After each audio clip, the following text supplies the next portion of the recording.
नमस्कार सभी को। आज हम जल का जो विद्युत अपघटन होता है उसके बारे में विस्तार से अध्ययन करेंगे।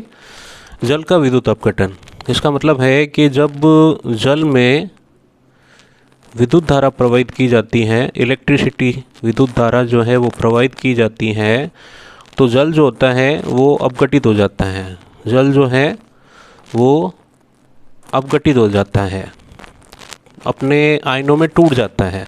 इस क्रिया को जल का विद्युत अपघटन कहते हैं। क्योंकि ये विद्युत धारा के प्रवाह की वजह से होती है, इसलिए इसको जल का विद्युत अपघटन कहते हैं। अब इसको हम डायग्राम की सहायता से समझते हैं। ये एक बीकर है, कांच का बीकर है। इसमें हमने जल लिया है। जल का जो अणुसूत्र होता है वो होता है H2O। ठीक है। अब इसमें ये दो परख नली है, ये एक परख नली और ये दूसरी परख नली है। ये एक परख नली है, दूसरी परख नली है, और दो परख नलियाँ हमने लगा दी है। ठीक है। अब इस परख नलियों में हमने दो इलेक्ट्रोड लगाए हैं। एक तो ये इलेक्ट्रोड है और एक ये इलेक्ट्रोड है। ठीक है। ये जो इलेक्ट्रोड है, ये दोनों इलेक्ट्रोड जो हैं वो ग्रेफाइट इलेक्ट्रोड हैं। ग्रेफाइट जो होती है, जो कार्बन का अपर रूप होता है, उसके इलेक्ट्रोड ये बने हुए हैं। तो ये एक इलेक्ट्रोड है, ये दूसरा इलेक्ट्रोड, ये दो इलेक्ट्रोड हैं, ये ग्रेफाइट इलेक्ट्रोड हैं। ठीक है। इस इलेक्ट्रोड का संपर्क जो है वो बैटरी के पॉजिटिव टर्मिनल से कर दिया गया है, तो इस पर भी पॉजिटिव चार्ज होगा। और इस इलेक्ट्रोड का जो संपर्क जो है वो बैटरी के नेगेटिव टर्मिनल से कर दिया गया है, ऋणात्मक टर्मिनल से कर दिया गया, तो इस पर भी नेगेटिव चार्ज होगा। तो पॉजिटिव चार्ज वाला जो इलेक्ट्रोड होता है वो तो होता है एनोड, इस पर धनावेश होता है।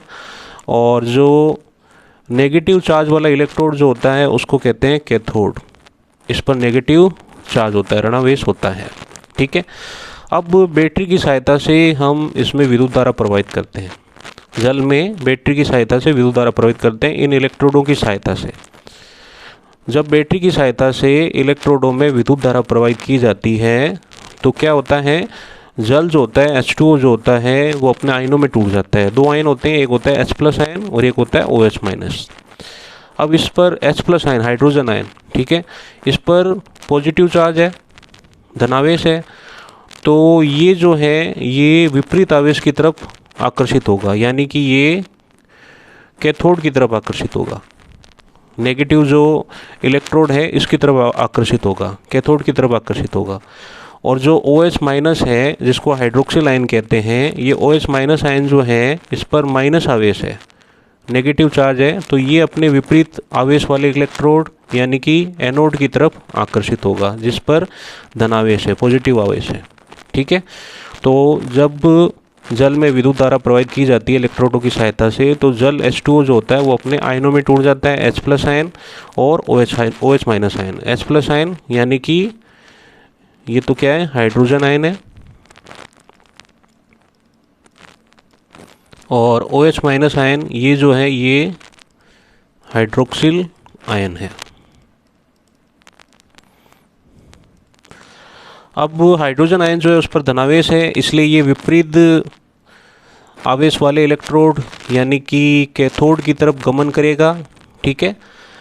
और OH- हाइड्रोक्सिल आयन जो है इस पर ऋणावेश है, तो ये अपने विपरीत आवेश वाले इलेक्ट्रोड यानी कि एनोड, जिस पर पॉजिटिव चार्ज है, उसकी ओर आकर्षित होगा। अब क्या होगा कि ये जो हाइड्रोजन आयन जो है ये कैथोड पर जाएगा और कैथोड पर जाकर हाइड्रोजन गैस, ये है H2 गैस, हाइड्रोजन गैस का निर्माण कर लेगा। हाइड्रोजन गैस जो होती है उसका निर्माण कर लेगा। तो ये जो हाइड्रोजन गैस जो है इसके ये बुलबुले ये निकलते हैं, और यहाँ पे ये हाइड्रोजन गैस जो होती है यहाँ पे इकट्ठी हो जाती है। तो जल के विद्युत अपघटन में जो कैथोड होता है उस पर तो हाइड्रोजन गैस बनती है। अब ये जो OH- जो हाइड्रोक्सिल आयन जो हैं ये एनोड पर जाएंगे और एनोड पर जाकर ये oxygen gas O2 oxygen gas का निर्माण कर लेंगे, ऑक्सीजन गैस का निर्माण कर लेंगे। और ये ऑक्सीजन गैस जो है इसके बुलबुले ऊपर की तरफ जाएंगे और यहाँ पे ऑक्सीजन गैस इकट्ठी हो जाएगी। तो जो एनोड है जल के विद्युत अपघटन में जो एनोड होता है उसके ऊपर ऑक्सीजन गैस जो होती है वो निर्मित हो जाती है। तो जब जल का विद्युत अपघटन होता है तो कैथोड जो होता है उस पर तो H2 गैस, हाइड्रोजन गैस बनती है, और जो एनोड जो होता है उस पर O2 गैस यानी कि ऑक्सीजन गैस बनती है। तो ये होता है जल का विद्युत अपघटन। तो इस प्रकार से हमने जल के विद्युत अपघटन के बारे में विस्तार से अध्ययन किया। तो जय हिंद, जय भारत, धन्यवाद।